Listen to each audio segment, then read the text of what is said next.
So what's up, everyone? It is your girl Gel Beauty 87 here, aka Grace, and it's time for another complexion corner. Yes, girl, I know. It's been a while since I did it. I shot like 3 or 4 at one time, and you all just have like not seen them. I have forgot to edit them, and then I looked at them. I was like, oh crap, I did these like a while ago. I should probably talk about them or say something, you know. So those will be going up sporadically, but this will be the newest one that you'll see with all the newest products you have seen me do videos on. So I got a couple of face palettes. Sorry, I got 3 face palettes. I got powders, I got foundations, I got what else do I have? I have a concealer, I have a primer. So I got a lot of stuff. I got a couple of powders. So it's like we got a lot of stuff to talk about, girl. So I guess I'll start off with this primer that pissed me off. And if you when you see it, you know what I'm talking about. This is the Milk Makeup Hydro Grip Eye Primer, and they said you could use it to help with your concealer as well. Oh my god, this shit was so terrible. It creased my eyeshadow so bad when I put it on my lid. And then when I put it underneath my eyes, y'all saw in that video, it blended the concealer away. So what is this used for? Should I just smear it on my face when I run out of the one that I put on my eyes? Because I mean, when I put on my face, because I'm not using this on my eyelids, and I'm not using this on my under eye, because this was trash. Oh my god, y'all. Like, this is going in my worst products 2021. I can tell you that right now. This stuff is hot water trash. Do not buy it. You saw that thumbnail, girl. My concealer looked a whole fool. And my concealer clearly looks fine now, so it wasn't anything I do or any other product I normally use other than this. This hot water trash. Do not buy this, point blank period.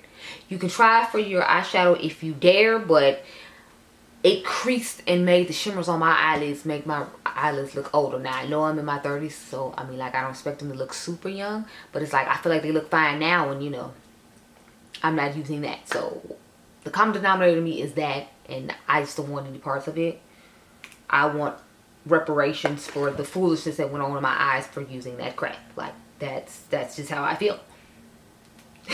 Now let's get into some foundation. So I tried the Anastasia Luminous foundation again. I originally tried this before, but I had the wrong shade. My shade is 500C according to Auntie Jackie, so that's the one I bought. It was okay. It wasn't anything exceptional. Like, if I didn't have it in my collection, I'd be fine. The only reason I bought it to try again, because I had bought the wrong shade when I originally bought it. Andrea Renee and I bought the shade 470C. But Jackie said we were 500. So I had sold my 470 on Bakerie or somewhere a while ago. And then I was like, well, this will be 50% off. And I should give it another try because it's 50% off. Because we know I'm a complexion queen at the end of the day. So I was like, yeah, we're going to try this again and see how it works. Now, I'm pretty sure I already did the ABH concealer in another video. And if I didn't, then I'll have to touch on it in the next complexion corner. But yeah, this foundation is okay. It's just not anything exceptional to write home about. I know when it first came out, a lot of people liked it. I wasn't crazy about it. I thought it was because I had the wrong shade. But no, I'm just not crazy about the form of this foundation. I feel like I have so many other foundations that suit so much better. So I'm not gonna tell you get it even at 50% off. I don't think it was worth it for me, because it's like you can get the L'Oreal foundation for $10 at CVS, which fire, the freshwater infallible, or you can get the True Skin from Catrice for $11 and it'll be fire. So it's like, it's other foundation stuff that is gonna do way better for me than that, and I think that's like $34 or something like that, and it's just, in my personal opinion, not worth it. So you know, that's just me. Another foundation I don't think is worth it is this Clé de Peau Beauty Radiant Foundation, Radiant Fluid Foundation Matte.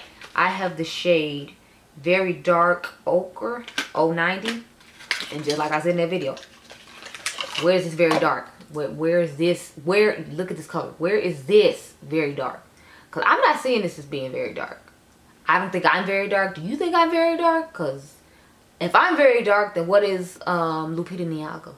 And what is, you know, Nima Tang? What are they if I'm very dark? I'm sorry, very deep. I don't see how this is very deep, but okay. The formula on it's nice, but it's like, I'd rather use the Valentino one, and that only costs like $85. This is I think 20 or 130 bucks. I caught it on sale, and to me, it's just not worth it at all. It's like, I could easily just, you know, used my Valentino one or my Gucci one and been happy, or use the La Mer one that's the same price as this that I still feel like looks better than this does. So it's like, there's so many other foundations I have that are expensive that are better than this in my opinion. It's like, to me, this is just overpriced because Clé de Beau's name was on it, because I'm not impressed with it all. And y'all know I thought the La Mer one was overpriced, but compared to this one, the La Mer one is worth the price. If I gotta compare prices from this one and that one, I would pick the La Mer over this any day. So there you go. The next, since I just went on a luxury foundation shopping spree, so this one isn't my fault. Blaming this lovely lady in the back right here, Tina the Fancy Face. This is her fault. I bought this Westman Atelier Vital Skin Foundation Stick in the shade, I have the shade 12. So this is Tina's fault that I bought this. I mean, I'm glad I bought it because it is a really nice stick foundation. It makes your skin literally look like skin. But I feel like the Huda Beauty foundation is a good dupe for this one. So it's like, is this really worth it? I mean, this one does look a little better than the Huda one. But I mean, like, if it looks close enough and you only have to pay, I think, $38 for Huda. It was 34 or 38. It wasn't more than 40 bucks. And this one is like, if I remember correctly, I think this is like $80 or something like that. I don't remember. I ended up getting it on sale when Sephora had a foundation sale, which is the only reason I ended up buying it. I saw Tina's video, then I was like, well, Sephora is having a sale, so I can get it for a discount. It's not like I gotta pay regular price. So that's why I went ahead and get it. And I am glad I tried it because I do really, really like this foundation. But at the same time, it's like I have other stick foundations, and the Huda stick foundation is a good alternative for this, in my personal opinion. But you can go watch that video. I'll try to remember link it up above and, you know, see what you think of it yourself, okay? I thought it looked just as nice. It did look a little cakier than the Westman Atelier one, but y'all know Huda usually goes for high coverage, so it was like more of a medium to high coverage, whereas I feel like this one is a light to maybe medium high, depending on how much you build it up. But if you add concealer and powder stuff, you can make it work. The last foundation I have to talk about is this Guerlain Natural Glow Foundation 16-hour wear. I have the shade 55 Deep Warm. So I wanted the matte version of this foundation for the longest time, and I remember when Morgan Turner first tried it out, and I was waiting on it to come out, and it never came out to Sephora. So I ended up grabbing this one. I think I grabbed this from Nordstrom's again when they were having their 15%. It was 10 or 15% off sale on Beauty. So I just went ahead and got it because I was like, I wanted to try out some more expensive foundations. Y'all know I'm a sucker for luxury makeup, and I feel like luxury foundations are where my place is when it comes to luxury. Not necessarily the eyeshadows, because luxury eyeshadows to me are not what it is unless it's Natasha, Charlotte, Mother, of course. I did use Linda Hallberg, but you know, after the Black Lives Matter movement, I just chilled off that. And then I try to dabble in some other ones, but I just don't feel like they're pigmented and give me what I need, because I'm like a colorful person that likes a lot of impact, and I feel like a lot of luxury brands don't do that. But we're talking about this foundation. So this foundation is really nice. I had this on when I did the the Juvia's Place video. I had this foundation on, and I was like out there taking pictures like, oh, okay, look at me. Okay, I see myself. How you doing? What are you gonna tell me? Yeah, you're gonna tell me nothing, because I'm out here doing it, living my best life. So I really like this foundation. Only thing is, it's one I'm gonna have to wear during the winter time, because as we know, I have oily combination skin, and since it's a glowy foundation, I don't feel like it will work best for me in the summertime. But a lot of these glowy foundations you see that I have been trying out recently, I just wear them in the winter time. So that's how I fix that. And since winter is the longest time here in Chicago, it works out to my favor, because I can use a lot of my glowy foundations in the winter, since winter is the longest time here. I feel like I do get my money's worth when it comes to luxury foundations, or when it comes to luminous foundations, because that's the longest time in this place that I live. Now, if that's not the longest time for you, it might not be the best for you if you have oily combination or just oily skin like myself. So just try to keep that in mind when you are making these purchases. Like, is it going to work? Are you going to be able to use the majority of the time where you live? Because if it's not, then, you know, it might not be worth it. But since Chicago is bipolar and crazy, that's why I just have a nice mixture of mattes and then glowy foundations, so that way I can like act accordingly, since she's just bipolar and crazy and just does whatever whenever, and you just be like, oh, okay, so this is what we doing now. Okay. Like, she snows on Halloween. She just, I don't know, she's crazy. She's like that crazy girl that's pretty, so you don't leave because she's pretty, and you know, she has other qualities, but like, she be having her crazy moments. So that's what Chicago is to me when it comes to weather. She just keep her in your prayers, y'all. Keep her in them. The next one I have is this concealer. Now, I bought this. I know this is an old concealer, but I've been using it recently, so I figured I should talk about it. This is the Givenchy. What is this?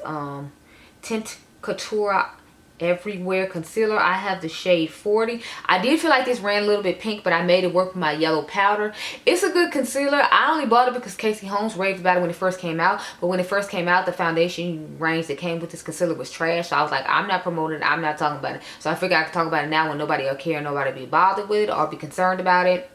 And then I can still try it out because I got this, I think, for like 50 or 60% off on Net-a-Porter, because apparently this line, I guess, is going out there.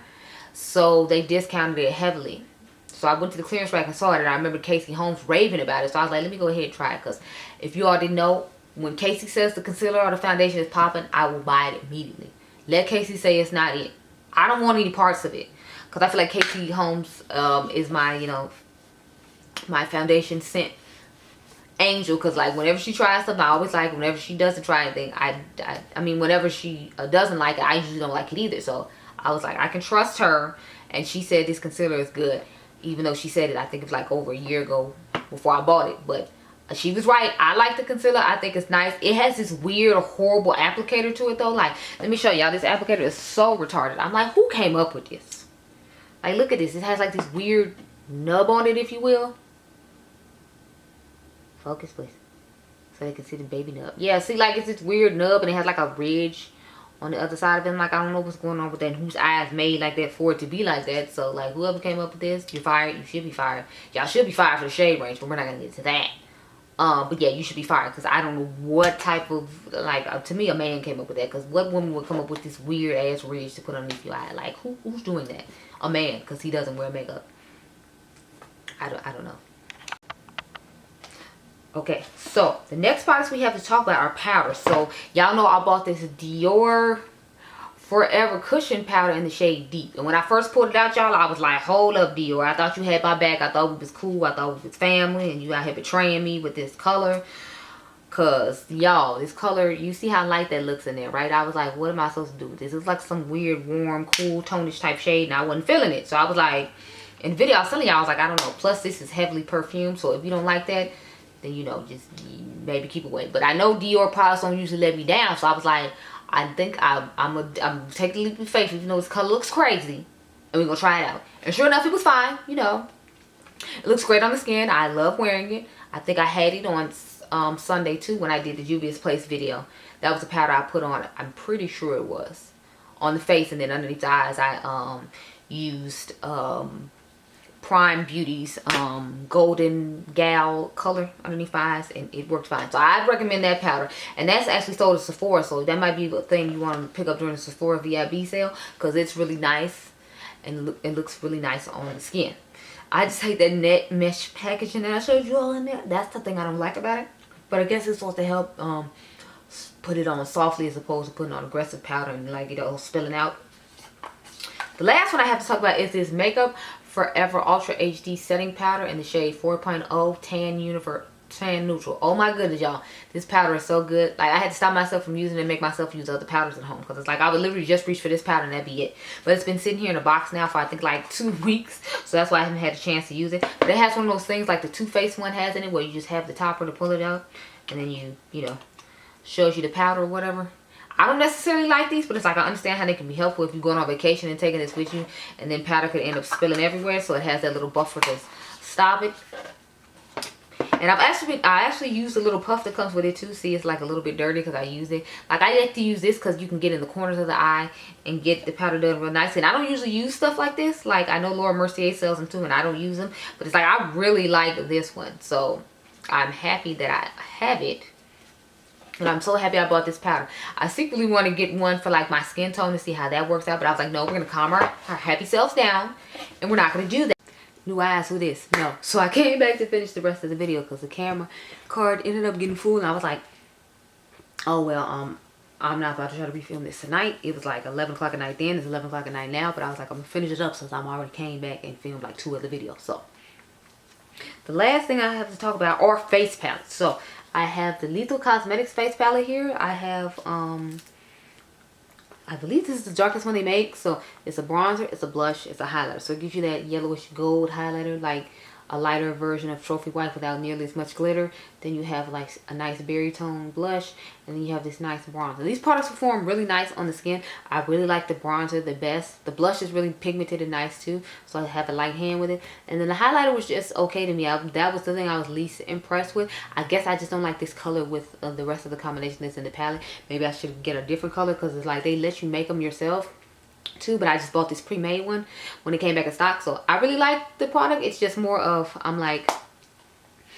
it's okay, but it's like I usually want to reach for another highlighter because I'm just not with it. So the next thing we have to talk about is the Ambient Lighting Edit Universal Unlocked palette. So I was pleasantly surprised by this palette.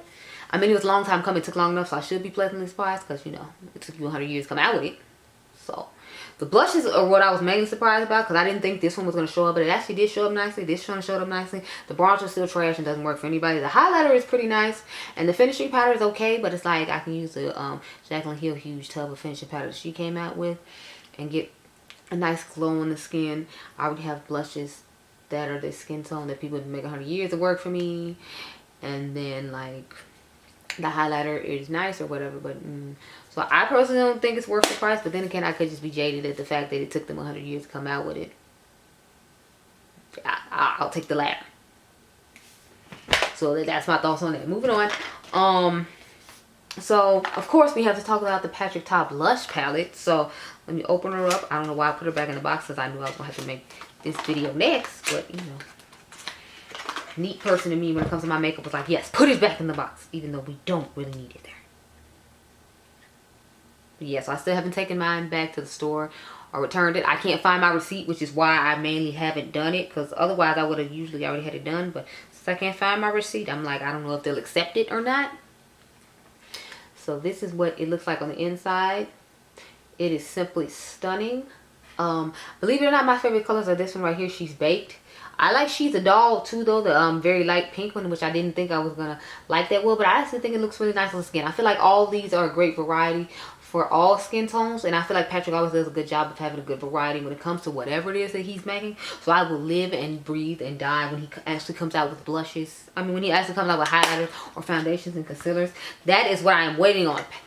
But until then, I'll just take him making some highlighters. Patrick, can you just make some highlighter, you know, like, that isn't like in a weird glowy balm thing? Like, I prefer he make like highlighters like he makes these blushes, where it's like, you know, we get a powder highlight and you get a cream one on top of it to put on top to give that extra glow, golden hour effect to it. I feel like that'd be awesome, especially coming from him. I feel like it would be a good direction for his brand, and like, you know, just the branding and the way that he could make it look just simply stunning. I am all here for it. So those are the last things I had to talk about in this complexion corner. So let me know what you all thought about these products. Have you tried any of these products?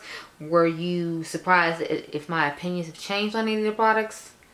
Do you want to see any of the products in the new foundation routine I'm going to show you? Because I am going to show you an updated foundation routine with new stuff I have been trying out to change my complexion up.